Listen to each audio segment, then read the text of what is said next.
Bonjour, donc aujourd'hui on va effectuer un travail sur une intégrale. Donc en l'occurrence l'intégrale de 1 à 3 de x carré moins 2x dx. Alors, tout d'abord, et puis le lien avec la calculatrice, on admettra les résultats suivants, à savoir que x carré moins 2x est positif sur l'intervalle 2 plus l'infini, et x carré moins 2x est négatif sur l'intervalle 0,2. Pourquoi? Parce qu'effectivement, c'est une vidéo que je veux faire sur l'intégration et non pas forcément sur le signe d'un polynôme. Alors, donc dans un premier temps, on va tout simplement calculer cette intégrale. Donc je vais utiliser mon cours. Donc l'intégrale entre 1 et 3 de x carré moins 2x dx. Alors, donc on va faire une primitive de cette fonction. La primitive de x carré, c'est x au cube sur 3. La primitive de x, c'est x carré sur 2. Donc entre 1 et 3. Alors, avant de faire les calculs, je vais me permettre de, comme toujours, simplifier un peu cette primitive. Donc ça fait x au cube sur 3 moins x, vu que x carré, vu qu'effectivement 2 sur 2, ça simplifie. Donc toujours entre 3 et 1. Donc maintenant, je vais poser tous mes calculs. Donc ça fait effectivement 3 au cube sur 3 moins 3 au carré, moins, entre parenthèses, 1 au cube sur 3 moins 1 au carré. Et donc là, effectivement, on va faire les calculs. Donc ça fait 27 sur 3, 9, 9 moins 9, 0. Et ensuite, 1 tiers moins 1, ça fait moins 2 tiers. Mais avec le moins, ça fait 2 tiers. Alors, donc au passage, on va en profiter pour vérifier avec la calculatrice comment faire cette manipulation. Donc vous allez bien entendu dans Menu, Options, Calcul, et vous avez la partie intégration. Donc là, je vais mettre ma fonction x carré moins 2x. Ensuite, la borne inférieure, c'était 1, la borne supérieure, c'était 3. Et donc, vous pouvez voir que la calculatrice me met bien 2 tiers, à savoir la valeur que j'ai pu trouver ici. Donc maintenant, on va essayer d'analyser un petit peu que représente ce 2 tiers. Donc, je vais la tracer maintenant, ma calculatrice, ma fonction, pardon, je vais aller dans la partie graphique, je vais la tracer.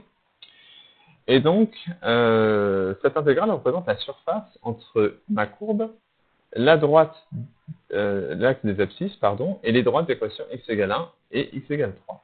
Sachez que vous pouvez le représenter sur votre calculatrice, ça. Donc, vous allez bien entendu dans GSolve, donc F5, ensuite F6, et là, vous pouvez voir que F3 représente la partie intégration. Donc là, vous allez rentrer lower, c'est-à-dire que vous allez rentrer à la première borne, donc vous tapez sur 1, vous validez, sur 3, puisque c'était entre 1 et 3, vous validez. Et donc là, vous pouvez voir que effectivement, on a bien l'interprétation graphique qui est faite sur la calculatrice, et on a aussi la valeur. Malheureusement, la valeur, comme vous pouvez le voir, c'est une valeur approchée et non plus une valeur exacte. Donc là, effectivement, on a bien notre surface entre l'axe des abscisses, notre courbe, et les droites de l'équation x égale 1 et x égale 3. On peut s'apercevoir aussi que cette surface est entre guillemets découpée en deux. Cette partie-là qui est sous l'axe des abscisses et cette partie-là qui est sur l'axe des abscisses, au-dessus pardon de l'axe des abscisses. Donc si vous vous souvenez bien des propriétés sur les intégrales, en fait vous savez que cette R est comptée négativement et cette R est comptée positivement. Donc en fait si jamais on veut l'aire totale du domaine assuré, il va falloir en fait séparer notre calcul en deux grâce à notre ami Chal. Donc c'est ce qu'on va faire dans cette deuxième partie. Alors dans cette deuxième partie, on va calculer séparément l'intégrale entre 1 et 2 de x carré moins 2x dx. Donc fort du travail qu'on a pu faire au-dessus, je vais aller un peu plus vite. Donc c'est-à-dire que je vais directement mettre que c'est x au cube sur 3 moins x carré entre 1 et 2. Et donc, on va en profiter pour faire le calcul rapidement. Donc, ça fait 8 tiers moins 4, moins toujours la même chose, donc ce 2 tiers. Et donc, ça fait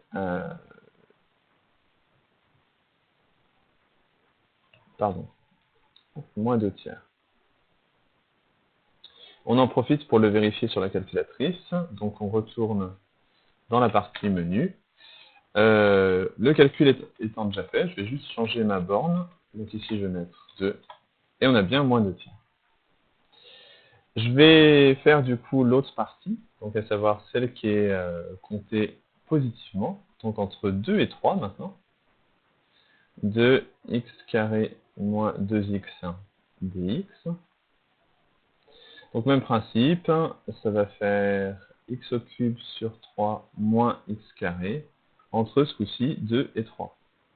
Et là aussi, on peut prendre le temps de détailler le calcul, mais ça fait toujours 0, moins, et donc ça doit faire 4 tiers.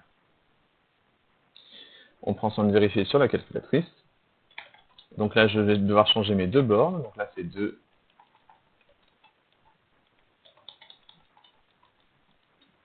Et là, c'est 3.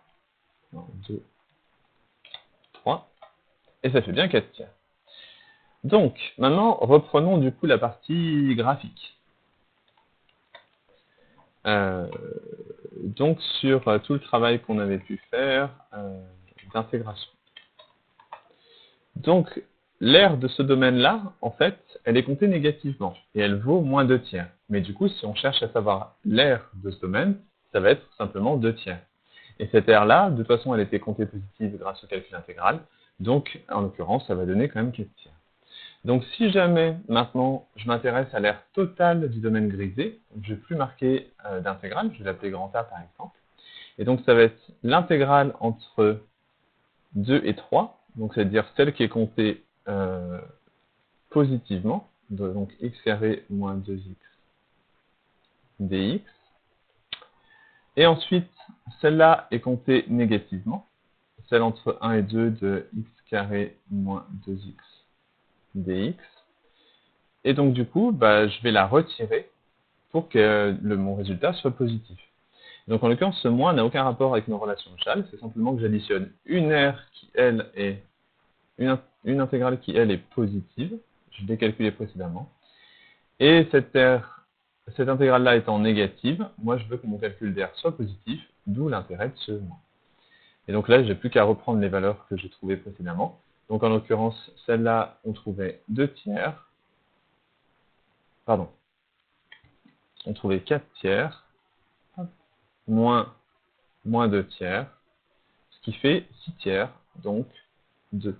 Et c'est là qu'on peut effectivement se permettre de préciser UA pour unité d'air.